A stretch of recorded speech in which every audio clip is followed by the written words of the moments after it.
Hello बच्चों, I am Dr. Anam. I have completed my BMS and MD from Banaras Hindu University. I have also done my MBA in Strategy and Leadership from a very prestigious Indian School of Business, Hyderabad.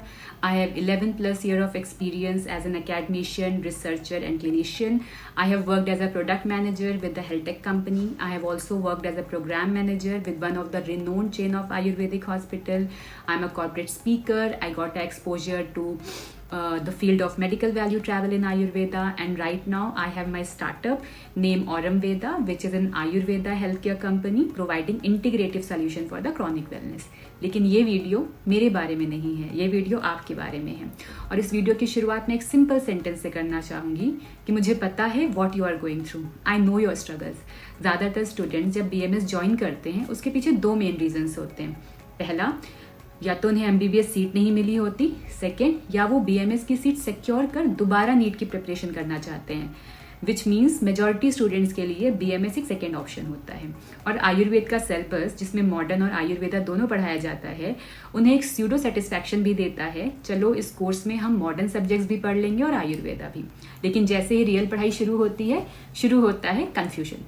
बहुत सारी unfamiliar Sanskrit terminology students को confuse और overwhelm कर देती हैं। दूसरी तरफ कुछ कॉलेजेस में रिस्ट्रिक्टेड टाइम की वजह से सिलेबस या तो अधूरे रह जाते हैं या बहुत ही सुपरफिशियली तरीके से पढ़ा दिए जाते हैं। तो एंड में होता क्या है, ना आयुर्वेदा अच्छे से समझ में आता है, ना मॉडर्न सब्जेक्ट्स, ना क्लिनिकल एक्सपोजर मिलता है, ना स्टूडेंट्स डायग्नोस्टिक स्किल सीख पाते हैं। और फिर एक और जंग शुरू होती है, AIPGT की दौड़ में लग जाना, जहां शुरू होता है प्योर रट्टाफिकेशन। कुछ कोचिंग अफोर्ड कर पाते हैं, कुछ नहीं, कुछ का सिलेक्शन होता है, कुछ का नहीं, मगर कॉन्सेप्ट से या इन डेप्थ नॉलेज से स्टूडेंट का कोई मतलब नहीं होता। और जिनका सिलेक्शन नहीं होता है वो फिर से उसी प्रिपरेशन की साइकिल में फंस जाते हैं। जब बात करियर की आती है तो आयुर्वेद स्टूडेंट्स के पास 2-3 ही ऑप्शंस पता होते हैं, मेडिकल ऑफिसर बनना, क्लिनिक खोलो, और अगर MD कर लिया है तो टीचिंग। ये सारे ऑप्शंस बुरे नहीं हैं, बहुत अच्छे हैं, लेकिन इन्हें मोनेटाइज कैसे करना है, फाइनेंशियली सस्टेन कैसे करना है, हमें कोई नहीं सिखाता। और आयुर्वेदा में करियर चॉइसेस इन ऑप्शन तक लिमिटेड भी नहीं है। आयुर्वेद का करंट मार्केट साइज $13 बिलियन है, और जो लोग इसमें आगे बढ़ रहे हैं वो आयुर्वेदा फील्ड के नहीं हैं। एक बड़ा रीज़न ये भी है कि हमें वो स्किल डेवलप नहीं हो पाती, या वो पर्सनालिटी या वो कॉन्फिडेंस या कम्युनिकेशन जिससे हम किसी को आयुर्वेदा एक्सप्लेन कर पाएँ। और इसमें हम स्टूडेंट्स की गलती नहीं होती है, हमें इस माइंडसेट या स्किल के साथ प्रिपेयर ही नहीं किया जाता है। और ऐसा कोई प्लेटफॉर्म भी नहीं है जो आयुर्वेद स्टूडेंट्स की इन स्ट्रगल या पेन पॉइंट को समझे और एड्रेस करे।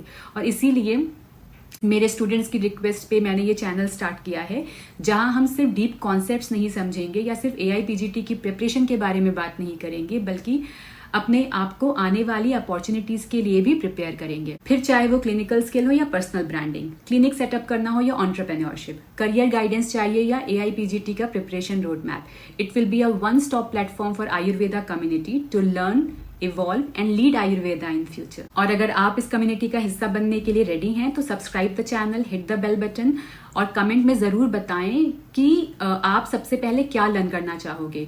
सो मिलते हैं नेक्स्ट वीडियो में। Till then stay rooted, stay inspired.